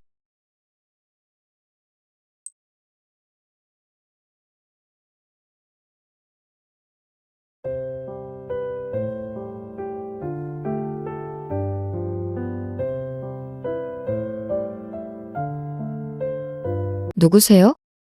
나다. 성일이 아버지다. 성일 씨 지금 없어요. 알지? 병원에 있지? 집에 가 있으라고 그래서 먼저 왔다. 아, 아직 준우도 유치원에서 안 왔어요. 아, 그러냐? 금방 오잖아. 문 좀 열어줘라. 죄송한데 저 혼자밖에 없어서요. 성일 씨 없는 시간에 손님 드리기가 좀 그래요. 오늘 이야기 속 주인공은 70세 윤중환 씨입니다. 그리고 그의 아들 며느리에 관한 이야기이죠. 윤 씨는 하나밖에 없는 아들을 보러 갔다가 비참한 경험을 하게 되었습니다. 당연히 자식도 부모가 보고 싶을 거라고 착각한 윤 씨의 잘못이었습니다. 멀리 시골에서 서울에 올라가게 되어 아들 얼굴 한번 보려고 했던 것뿐인데 그게 며느리를 불편하게 만들 거라곤 생각하지 못했죠. 몇 시간 동안 버스를 타고 올라가서 겨우 도착한 아들 집. 윤 씨는 결국 아들네 집에 들어가 보지 못했습니다. 윤 씨를 반기는 것은 며느리의 싸늘한 외면이었습니다. 문전박대 당하고 쓸쓸히 돌아와야만 하는 그 심정을 누구에게도 토로할 수가 없었습니다. 털어놓을 아내는 이미 이 세상 사람이 아니었고 동네 사람들은 다들 잘난 아들 뒀다며 윤 씨를 부러워만 했습니다. 아들이 잘난 건 윤 씨의 자랑이었지만 이제는 그 사실마저도 윤 씨를 쓸쓸하게 했습니다. 자식 공부시켜봐야 소용없다는 생각이 들기도 했다가 그래서 배운 거 없는 부모라고 무시하나 싶기도 했다가 많은 생각이 들었습니다. 결국엔 자식이란 품에서 떠나가면 끝이었습니다. 아무리 내 목숨같이 키웠어도 말이죠. 윤 씨가 사는 곳은 시골 작은 마을이었습니다. 윤 씨는 곳에서 나고 자랐습니다. 산자락 아래 집 몇 채가 모여있는 동네로 해가 지면 고양이 발소리도 들릴 만큼 조용했죠. 동네 사람들은 대부분 농사를 지으며 살았습니다. 많지도 않은 인구였지만 그마저도 절반은 자식이 있는 도시로 떠난 지 오래였습니다. 이곳에서 윤 씨는 밭이 딸린 작은 주택에서 혼자 살고 있었습니다. 아내는 일찍 세상을 떴습니다. 젊어서부터 건강이 좋지 않았는데 결국 윤 씨만 두고 눈을 감았습니다. 그 뒤로 혼자 지낸 지도 20년이 되었습니다. 윤 씨는 이빨이 안 좋으면 서울에 가서 치료를 하면 되는 거 아니야? 뭘 서울까지 가? 그래도 아들 있는데 가서 해야지. 식사를 하며 불편해하자 동네 친구 하나가 혀를 차며 말했습니다. 그리고 이런 얘기를 하는 건 이유가 있었습니다. 윤 씨는 아들이 하나 있었습니다. 자식은 아들뿐이었습니다. 셋 정도는 낳자던 신혼초 약속은 지킬 수가 없었습니다. 당시에 경제적 사정도 있었고 아내가 몸이 좋지 않아 둘째부터는 마음을 접어야 했습니다. 그래도 하나 있는 자식이 윤 씨 부부의 마음을 충만하게 했습니다. 소문난 모범생의 공부 잘하는 걸로는 따라올 학생이 없었습니다. 아내는 자주 아파서 아들 공부를 봐준 적이 없었는데 그런 게 필요 없을 정도로 알아서 잘했습니다. 악착 같았다고 하는 게 더 맞을 것 같았습니다. 공부 열심히 해서 서울로 갈 거예요. 서울? 네. 여기서 살 수는 없죠. 그땐 엄마 아빠도 모시고 갈게요. 꼭. 말이라도 고마웠습니다. 늘 이 시골에서 벗어나고 싶다던 아들. 그런 아들은 소원을 이뤘습니다. 아들 성일은 서울에 개원한 치과 의사였습니다. 시골에서 대학에 붙었다고 동네에 현수막까지 걸었을 때가 엊그저께 같은데 어느새 결혼도 하고 아이도 낳고 무척 번듯하게 살아가고 있었습니다. 병원은 잘 되고 늘 똑같죠. 생일인데 퇴근하고 맛있는 거라도 먹으라고 돈 좀 붙였다. 아들이 잠시 말이 없더니 감사하다고 대답했습니다. 그리고 덧붙였습니다. 장모님이랑 장인어른이 오시기로 해서 걱정 마세요. 밥도 잘 챙겨 먹으니까 아버지 건강 신경 쓰세요. 그래? 아들은 사돈네와 아주 가까운 곳에 살았습니다. 그래서 멀리 사는 부모 대신 사돈이 아들을 챙겨주었습니다. 참 감사한 마음이었습니다. 아들이 20살에 서울에 올라가 20년 동안 참 고생이 많았습니다. 양가 부모가 많이 보탬이 못되어 자수성가한 아들은 뒤늦게 자신의 돈으로 병원을 차릴 수가 있었습니다. 며느리는 대학에서 시간제 강사로 일하며 아이를 돌보고 있었습니다. 며느리는 처음 봤을 때 무척 참했고 고왔습니다. 그런데 윤 씨에겐 며느리의 직업이나 외모가 중요한 건 아니었습니다. 그냥 얼굴 마주칠 때 웃어주는 푸근한 며느리면 좋겠다 싶었는데 서울 젊은이라 그런가 그런 점을 기대하기는 힘들었습니다. 실은 그리 자주 본 적도 없었습니다. 바쁘기도 하고 너무 멀어 그런지 명절마다 내려오지도 않았고 손주가 생긴 뒤로도 가끔 볼 수 있었습니다. 섭섭함도 있었지만 요즘 세상은 다 그런가 보다 했습니다. 옛날처럼 7시간, 8시간 걸려 고향에 내려오는 시대는 아니었으니 말이죠. 명절에 못 내려가서 죄송해요. 아니야. 바쁜데 먼 길 뭐하러 와? 준우 보고 싶으시죠? 아이고, 말이라고 해. 눈앞에 아른거리지. 유치원에서 상을 받아왔는데 메시지로 사진이랑 동영상 보내드릴게요. 아들은 명절에 못 내려올 때면 종종 손주의 사진을 보내오곤 했습니다.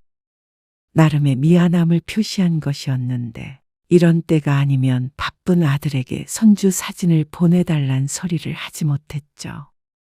요즘은 다 그래. 간섭 안 하고 걱정 안 시키고 사는 게 효도라고 생각해. 그렇겠지. 아들과도 자주 통화할 수는 없었습니다. 바쁜 걸 알기에 윤 씨가 먼저 전화를 건 횟수는 더 적었습니다. 그리고 짧은 통화에도 이제는 익숙했습니다. 그리고 며느리와는 만나면 어색할 정도로 여전히 가까워지질 못했습니다. 그런 윤 씨가 서울행을 결심한 것은 병원 때문이었습니다. 혈압 수치가 좋지 않았는데 서울에 있는 유명한 병원에서 정밀 검사를 받을 수 있는 기회가 생겼습니다. 그래서 윤 씨는 아들에게 조심스레 연락을 했습니다. 성일아, 아버지 이번에 서울 좀 올라가려고 해. 병원 예약이 돼서. 병원이요? 윤 씨가 아들에게 자초지종을 설명했습니다. 그런 건 저한테 물어보시지 그러셨어요. 너 바쁜데 뭐 하러? 아들이 치과 의사이기는 해도 인맥은 많을 것이었습니다. 하지만 괜히 아들 신경 쓰이게 하기는 싫었습니다. 하지만 그렇다고 서울까지 가서 그냥 돌아오고 싶지는 않았습니다. 이왕 가게 된 거 아들네 좀 보고 오자 싶었습니다. 많이 컸을 손주도 궁금했고 말이죠. 그래서 말인데, 혹시 그날 검사 끝나고 너희 집에 좀 들러도 되겠냐? 그러자 아들이 잠시 머뭇거렸습니다. 너 바쁘면 괜찮고. 윤 씨가 가볍게 말하자 아들이 다급히 대답했습니다. 아니에요. 괜찮아요. 지연이한테 미리 말해둘게요. 그래? 윤 씨의 얼굴에 화색이 돌았습니다. 아들이 결혼한 뒤로 딱 한 번 가보고 아들 집에 가보지 못했습니다. 사는 게 바쁘고 자식 방해하기 싫다는 이유로 그렇게 살았는데 이번이 좋은 기회 같았습니다. 윤 씨는 며칠 동안 준비했습니다. 감자와 고추, 직접 담근 된장과 장아찌도 조금씩 쌌고 손주 줄 티셔츠도 시내의 큰 옷가게에서 골라 포장했습니다. 준우가 좋아하려나 모르겠네. 짐이 든 보따리를 두드리며 윤 씨가 혼잣말을 했습니다. 손주 생각에 살짝 미소도 띄워진 채였습니다. 그리고 약속한 날이 되었을 때 윤 씨는 시골의 조용한 아침 공기를 뒤로하고 버스터미널로 갔습니다. 이른 시간이라 이슬의 바닥이 축축했지만 그것조차 그리 나쁘지 않은 기분이었습니다. 그리고 버스를 타고 서울을 향해 가는 길. 윤 씨의 마음도 버스와 함께 묘하게 떨렸습니다. 창밖으로 익숙한 논밭과 산들이 조금씩 멀어져 갔습니다. 4시간이 걸려 도착한 버스는 윤 씨를 도심 안에 데려다 놓았습니다. 예약했던 병원을 찾아가서 검사를 받은 뒤에 병원을 나왔습니다. 검사 시간은 길지 않았습니다. 윤 씨는 무거운 보따리를 든 채로 손에 들린 쪽지를 들여다보았습니다. 아들이 3년 전에 이사한 집 주소였는데 문자 메시지로 보내준 것을 윤 씨가 옮겨 적어 놓은 것이었습니다. 버스를 타고 가도 20분밖에 안 걸린다고 하는데 제대로 찾아갈 자신이 없었습니다. 그래서 택시를 타고서 쪽지를 내밀며 말했습니다. 기사 양반, 여기로 가주세요.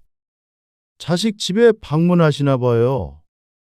택시기사가 차를 출발시키며 말을 걸었습니다. 아, 예. 우리 아들놈 집입니다. 아이고, 아드님이 좋은 아파트 사시네요. 아, 그래요? 고급 아파트잖아요. 윤 씨는 그런 것은 몰랐지만 아들이 잘 살고 있다는 건 알았습니다. 그래도 잘 나가는 치과 의사이니 좋은 아파트 사는 게 이상한 일이 아니었습니다. 아드님이 무슨 일 하길래 이렇게 좋은 데 살아요? 택시기사는 백미러로 윤 씨를 힐끔 보았습니다. 윤 씨의 초라한 행색을 보고는 아들에 대해 궁금해진 모양이었습니다. 의사예요. 그러자 거울에 비친 눈이 조금 커진 것 같았습니다. 택시기사는 한참 동안 수다를 떨었습니다. 자신의 조카에 누가 의사다 어쩐다 하는데 사실 윤 씨는 창밖을 두리번거리느라 여념이 없었습니다. 아들이 사는 동네를 눈에 담았습니다. 윤 씨의 동네와는 사뭇 다르다는 말로는 표현할 수 없을 정도로 다른 세계였죠. 택시에서 내려 아파트 단지에서 길을 좀 헤맸습니다. 경비원으로 보이는 사람에게 물어물어 도착했는데 1층부터가 문제였습니다. 웬 유리문이 있었는데 비밀번호를 쳐야만 들어갈 수 있는 것 같았습니다. 서울 아파트는 보통 이렇게 입구를 막아두나 싶었습니다. 부자 아파트라고 그러더니 아무래도 보안이 철저한 것 같았죠. 아들에게 전화를 걸었더니 신호음만 갔습니다. 아무래도 한창 진료를 볼 시간인 듯 했습니다. 며느리는 집에 있으니 가 있으라고 했었는데 어떻게 들어가라는 소리는 듣지 못했습니다. 윤 씨는 며느리에게 전화를 걸어보았습니다. 그런데 어째 신호음이 2번 울리더니 전화가 뚝 끊어졌습니다. 다시 한번 전화를 해도 마찬가지였습니다. 아이고, 이걸 어째? 보따리를 든 팔이 끊어질 듯 아파왔습니다. 10분쯤 문 근처를 서성거리고 있는데 때마침 누군가가 건물 안에서 나왔습니다. 잠시만요. 윤 씨는 급한 걸음으로 다가갔습니다. 아이고, 좀 들어갈게요. 감사합니다. 여자는 이상한 눈초리로 윤 씨를 쳐다보았습니다. 민망한 표정으로 건물 안으로 들어온 윤 씨는 엘리베이터를 탔습니다. 숫자 25를 누르는데 어쩐지 설레었습니다. 손주도 집에 있을 텐데 선물을 줄 생각에 들떴죠. 아들의 집 호수가 적힌 현관문 앞에 서서 윤 씨는 옷매무새를 가다듬었습니다. 그리고 천천히 초인종을 눌렀습니다. 띵동 소리가 울렸고 아무 반응도 없었습니다. 윤 씨는 잠시 기다렸다가 다시 한번 초인종을 눌렀습니다. 그래도 아무런 대답이 없었습니다. 초인종이 고장났나 싶어서 문에 난 작은 렌즈에 눈을 갖다 대보기도 하고 초인종에 다른 버튼이 있나 살펴보기도 했습니다. 그리고 3번째로 초인종을 눌렀을 때서야 문 안에서 인기척이 들렸습니다. 문이 열리나 싶었지만 인터폰 너머로 목소리가 들렸습니다. 누구세요? 며느리였습니다. 나다. 성일이 아버지다. 침묵이 길어졌습니다. 그리고 며느리의 목소리가 다시금 들려왔습니다. 성일 씨 지금 없어요. 알지? 병원에 있지? 집에 가 있으라고 그래서 먼저 왔다. 아, 아직 준우도 유치원에서 안 왔어요. 아, 그러냐? 잠깐 실망을 하며 시계를 보았는데 그래도 올 시간이 얼마 남지 않았을 것 같았습니다. 괜찮아. 그런데 여전히 문은 열리지 않았습니다. 윤 씨는 들고 있던 보따리를 잠시 내려놓았습니다. 며느리 목소리가 들려서 바로 들어갈 수 있을 줄 알고 계속 들고 있었습니다. 문 좀 열어줘라. 종일 돌아다녔더니 지쳤습니다. 앉아서 시원한 물 한 잔 좀 마시고 싶었습니다. 그런데 며느리의 대답이 윤 씨의 귀를 의심하게 만들었습니다. 죄송한데 저 혼자밖에 없어서요. 성일 씨 없는 시간에 손님 드리기가 좀 그래요. 손님, 아버지인데 뭐가 어떠냐? 내가 먼저 간다고 성일이가 말 안 하든. 말은 했는데요. 이렇게 일찍 오실 줄은 몰랐어요. 병원 검사가 좀 일찍 끝났어. 그래도 약속된 시간에 오셨으면 좋겠어요. 딱히 약속된 시간이 있던 건 아니었지만 아들이 언질한 시간이 있었던 것 같았습니다. 하지만 아무리 그래도 이렇게 문을 사이에 두고 얼굴도 안 비추고 며느리와 이야기를 나누게 될 줄은 몰랐습니다. 저도 상태가 좀 그렇고요. 그러면 여기서 한 20분 기다리면 되냐? 그러자 또다시 며느리는 대답이 없고 깊게 내쉬는 숨소리만 들려줬습니다. 여기까지 먼 길 왔다. 병원 갔다가 잠깐 들른 거고, 성일이 오면 밥만 한 끼 먹고 가기로 했어. 자고 갈 것도 아니고. 윤 씨는 변명하듯이 말했습니다. 그리고 보따리를 초인종 위에 카메라에 들어 보이며 말했습니다. 이거 고구마도 좀 가져왔고, 장아찌도 있다. 준우 선물도 있고. 인터폰 화면이 윤 씨에게 보이는 것도 아니었지만 윤 씨는 열심히 말했습니다. 그러나 며느리의 대답은 냉정했습니다. 죄송해요. 아무리 아버님이더라도 이러시는 거 불편해요. 사실 성일 씨한테 아버님 온다는 말도 어제 저녁에 들었거든요. 그래서 화가 나기라도 한 건가 싶었습니다. 아니면 성일 씨 병원으로 가보세요. 근처에서 성일 씨랑 맛있는 거 사드시고요. 그러니까 집에는 오지 말라는 소리인 듯 했습니다. 윤 씨는 당황스러웠습니다. 사이 좋은 사이는 아니었지만 그렇다고 이렇게 문전박대 당할 정도로 원수를 진 사이도 아니었습니다. 그럴 만큼 만난 적도 없고 말이죠.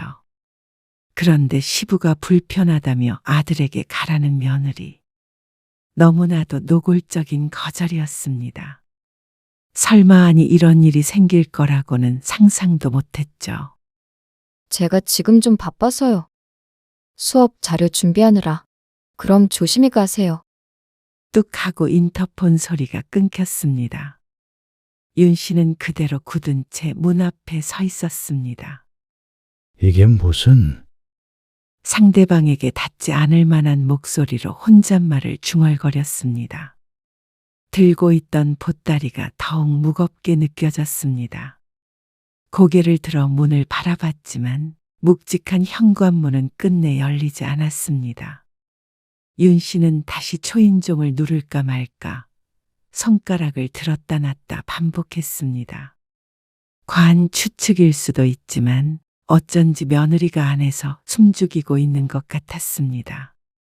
윤 씨의 발소리가 멀어지길 기다리며 말이죠. 그제야 천천히 뒤를 돌았습니다. 아이고, 못 만날 거 알았으면 차라리 택배라도 보낼 걸 그랬다.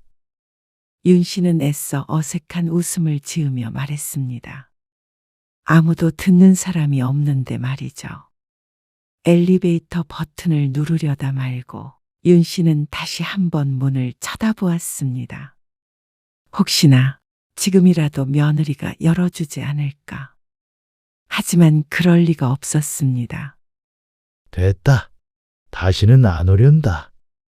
아들에게는 따로 전화하지 않았습니다. 어차피 바쁜 때라 연락도 안 될 것이고 뭐라 해야 할지도 몰랐습니다. 며느리 말대로 아들을 찾아가 맛있는 걸 먹을 기분도 아니었습니다.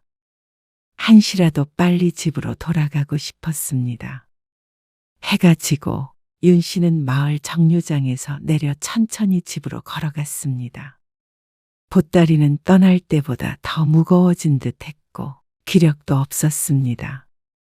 문을 열고 집으로 들어가자 퀴퀴한 흙냄새와 나무 냄새가 섞인 시골집 특유의 공기가 윤 씨를 반겼습니다. 서울 구경 잘했다. 윤 씨는 보따리를 풀어 손주 주려고 샀던 옷을 서랍에 넣었습니다. 나중에 택배를 보내주던가 해야겠다고 생각했습니다. 그리고 잠시 앉아 있다가 다시 몸을 일으켜 서랍에서 옷을 꺼냈습니다. 다 필요 없다. 앞으로는 볼 일도 많이 없을 텐데. 뒤늦게 휴대폰을 보니 아들에게서 전화가 여러 통 와 있었습니다. 하지만 윤 씨는 다시 전화를 걸지 않았습니다. 어쩐지 아들도 괘씸한 기분이었습니다. 전날 간다고 얘기를 전하는 바람에 며느리가 문을 열어주지 않았나 싶었습니다. 하지만 그게 전부는 아니었겠죠. 또 생각이 꼬리를 물려고 하자 윤 씨는 자리에서 일어나 부엌으로 들어갔습니다. 종일 굶었더니 이 와중에 배가 고팠습니다. 그리고 주말이 되었을 때 또다시 걸려온 아들의 전화에 윤 씨가 이번엔 전화를 받았습니다. 아버지, 오늘 좀 내려가도 될까요? 목소리가 좋지 않았습니다. 바쁜데 뭐하러 내려와? 오늘은 안 바쁘죠. 그래? 너 알아서 해라. 통화는 짧았지만 그 속엔 여러 감정이 오갔습니다. 어쩌면 무책임하게 연락도 안 하고 내려와 버린 자신을 탓할지도 몰랐습니다. 그게 아니라면 며느리의 행동을 이해하라고 설득하려고 할지도 몰랐죠. 점심때가 지나서 아들은 윤 씨의 집에 도착했습니다. 그리고 둘은 윤 씨가 조촐하게 차린 밥상 앞에 마주 앉았습니다. 윤 씨가 다시 자리에서 일어나서 냉장고에 있던 막걸리를 꺼내 들었습니다. 저도 한 잔 주세요. 운전 안 해? 자고 가려고요. 안 하던 행동을 하는 아들을 윤 씨가 잠시 물끄러미 쳐다보다가 아들의 잔에도 술을 채웠습니다. 말없이 식사하다가 윤 씨가 아들에게 말했습니다. 동네 사람이 그러는데 인터넷에 네 사진이 올라와 있다더라. 아, 광고하느라 여기저기 올라가 있을 거예요. 그래서 우리 아들 유명인사 됐다고 얼마나 난리였는지 몰라. 그러자 아들이 쓰게 웃었습니다. 또다시 침묵이 흘렀습니다. 아버진 네가 얼마나 자랑스러운지 모른다. 알아요. 너는 아버지 없는 것 같이 살아도 난 늘 내 아들 보고 싶었어. 아들은 아무 말도 못했습니다. 1년에 한 번도 얼굴을 보는 게 어려웠으니 아들도 달리 할 말이 없었습니다. 성일아, 그날 내가 너무 기대했었나 보다. 너나 준호 얼굴 한번 보려고 감도 말리고 선물도 사고. 윤 씨는 술기운에 눈가를 훔쳤습니다. 괜히 갔던 거지? 그런 말씀 마세요. 제가 죄송해요. 빨리 성공해서 아버지 이 시골에서 떠나게 하고 싶었는데 살다 보니까 어떻게 하다 보니까 저만 잘 살고 있었네요. 아버지 잊고 살아서 죄송해요. 나는 여기 떠나서 살 마음 없어. 너만 거기서 잘 살고 있으면 된다. 그러자 아들이 고개를 숙였습니다. 울고 있는 것인지는 몰라도 소리는 들리지 않지만 어쩐지 어깨가 잘게 떨리는 것 같았습니다. 그리고 다음 날 아침 일찍 아들은 서울로 떠났습니다. 그래도 아들이 아버지 생각해서 먼 길 왔다 갔다는 것에 윤 씨는 마음이 풀렸습니다. 며느리는 며느리이고 자식은 자식이었으니 말이죠. 아들 얼굴 오랜만에 한 번 봤고 같이 술 한 잔도 기울였으니 앞으로 1, 2년은 또 홀로 살아가면 되었습니다. 그러다 보면 다음번에 만나는 날이 또 있겠지 싶었죠. 그런데 그 다음 주 주말에도 아들은 또 내려왔습니다. 웬 공구함과 전기 예초기도 함께 말이죠. 왜 또 왔어? 아버지 텃밭 옆에 풀이 너무 많이 자랐잖아요. 그거 계속 자르려면 이게 요즘 편하다고 하더라고요. 아들은 종일 윤 씨를 쫓아다니며 일을 거들었습니다. 해가 져가자 직접 풀 정리도 했고 말이죠. 준우랑 준우 엄마는 어쩌고? 처가에 갔어요. 걱정 마세요. 참 이상했지만 그러려니 했습니다. 마음이 불편해서 그런가 보다 싶었죠. 그런데 아들은 그 다음 주에도 또 그 다음 주에도 윤 씨를 찾아왔습니다. 아버지, 여기 잔디를 쫙 깔면 좀 보기 좋지 않을까요? 시멘트 칠해진 마당을 보며 아들이 말했습니다. 이마엔 송글송글 땀이 맺혀 있었고 옷은 지저분했습니다. 자꾸 뭘 한다는 거야? 앉아서 쉬라니까. 집을 좀 꾸미면 좋잖아요. 뭐하러 잔디를 깔어? 풀베개 성가시게. 돈도 많이 들어. 제가 깔아드릴게요. 아이고 됐다. 집에 안 가? 준우 엄마가 뭐라고 안 하냐? 뭐라고 하겠어요? 어쩐지 냉소적으로 느껴지는 아들의 대꾸에 걱정스러운 마음이 들었습니다. 그런데 그 다음 주에 아들이 들고 온 서류를 보고는 놀라 까무러칠 것 같았습니다. 이게 뭐야? 읍내에 집이랑 땅 샀어요. 뭐? 왜? 이쪽으로 내려와서 살려고요. 갑자기 그게 무슨 소리야? 성공했으니까 금이환영 해야죠. 너 설마 나 때문이야? 아들은 윤 씨의 말에 고개를 저었습니다. 그냥 앞만 보며 달리다가 잠깐 멈춰보니까 안 보이던 게 보이더라고요. 혹시 준호 엄마랑 문제 있냐? 그러자 아들이 잠시 침묵했습니다. 그런 거 아니에요.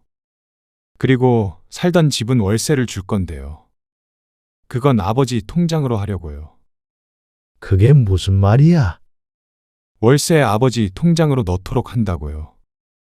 그걸로 편히 지내세요. 생활비 걱정 마시고. 너 왜 그래? 윤 씨는 어리둥절하기도 하고 좀 무섭기도 했습니다. 사람이 어떻게 갑자기 바뀌나 싶었습니다. 이곳에 집을 산 게 아니었다면 어디 멀리 떠나가나 생각했을 것이었습니다. 네가 이곳으로 오고 싶다니까 말리지는 않는데 월세는 나한테 줄 필요 없어. 열심히 일해서 모은 재산인데 그걸 날 주면 어쩌자는 거야. 애도 키워야 하고 돈 들어갈 때가 네가 많지 내가 많냐. 저는 계속 벌잖아요. 한사코마다 하는 윤 씨의 말을 아들은 듣지 않았습니다. 이게 어떻게 돌아가는 일인가 얼떨떨했지만 그만큼 부모를 생각해 주는 것 같아서 가슴이 뻐근하기도 했습니다. 그러다 그 다음 주에 아들은 바쁜 일이 있다며 내려오지 못한다고 했습니다. 하루가 멀다 하고 오더니 그것도 빈자리라고 느끼는지 어쩐지 허전했습니다. 그런데 뜻밖의 손님이 찾아왔습니다. 어쩐 일이야? 준우도 아버님 보고 싶어 하고 그래서요. 어린 손주가 며느리의 손을 잡고 오랜만에 왔습니다. 손주를 보니 좋았지만 며느리를 대하기는 무척 걸끄러웠습니다. 손주가 마당에서 놀고 있는 동안 며느리가 조심스레 윤 씨에게 말했습니다. 아버님, 제가 그날은 너무 경황이 없어서. 며느리의 목소리가 점점 작아졌습니다. 사과 드리고 싶어요. 됐다. 그 덕에 아들 얼굴 실컷 봤으니까. 윤 씨의 말은 담담했고 섞인 감정은 없었습니다. 근데요, 아버님. 실은 그것 때문에 왔어요. 준우 아빠 좀 말려주세요. 말리다니? 뭘? 갑자기 서울 생활 정리하고 내려오겠다잖아요. 들었다. 지금 병원 엄청 잘 되는데 이 시골에서 뭘 하겠어요. 돈벌이도 안 되고 준우 교육 문제도 있고요. 지금 준우 아빠 너무 이상해요. 윤 씨는 며느리의 말을 가만히 듣기만 했습니다. 아버님이 준우 아빠 좀 설득해 주세요. 네? 자주 찾아뵐게요. 너희 가족 문제는 알아서 해라. 네? 아버님, 저한테 서운하신 건 알지만 준우 미래가 달려있는 문제예요. 준호 엄마 너의 미래 때문이 아니고 아버님, 나는 성일이한테 아무 말도 안 한다. 오라고도 오지 말라고도. 결정하는 건 부부가 할 일이지. 며느리는 눈물을 참는 듯 이를 꽉 깨물었습니다. 그러더니 말을 지씹듯 내뱉었습니다. 아버님, 후회하실 거예요. 그 말에는 대답하지 않았습니다. 어떤 후회인지는 몰라도 인생을 순리대로 흘러가게 두어야 오히려 후회가 없는 법이었습니다. 그리고 반년 뒤 아들은 기어이 이사를 했습니다. 손주를 데리고 말이죠. 그리고 둘뿐이었습니다. 며느리는 결국 서울에 남기로 했다고 했습니다. 이혼이라도 하려고 그러냐? 아마 그렇게 될 것 같아요. 준우도 데리고 가라고 하더라고요. 아들은 씁쓸하게 중얼거렸습니다. 윤 씨도 착잡한 마음이었습니다. 어쩌면 내 탓이 아닌가 하는 자책을 해보기도 했습니다. 하지만 아들이 부모 없으면 안 되는 철없는 자식도 아니었고 윤 씨보다도 똑똑한 자식이었습니다. 현명한 결정을 잘 할 것이라고 믿었습니다. 단순히 생각하자 싶었습니다. 윤 씨의 삶은 크게 바뀌지 않았습니다. 다달이 큰 돈이 통장에 들어오지만 시골에서 크게 사치할 것도 없었습니다. 다만 가장 좋아진 것은 매주 손주를 보게 되었다는 것이었습니다. 읍내에 사는 아들은 주말마다 와서 밭일을 돕고 손주와 함께 텃밭을 기르기도 했습니다. 윤 씨는 이 행복이 유지될 때까지 실컷 누리기로 했습니다. 최선을 다해 아들 손주와 시간을 보내다가 어느 날 문득 아들이 다시 서울로 가야겠다고 하더라도 아쉬움을 남기지 말자 싶었습니다. 준호 엄마도 언제 한번 내려오라고 해라. 네, 이왕이면 함께 행복한 게 좋지 않나 생각하며 윤 씨는 농길을 따라 걸었습니다.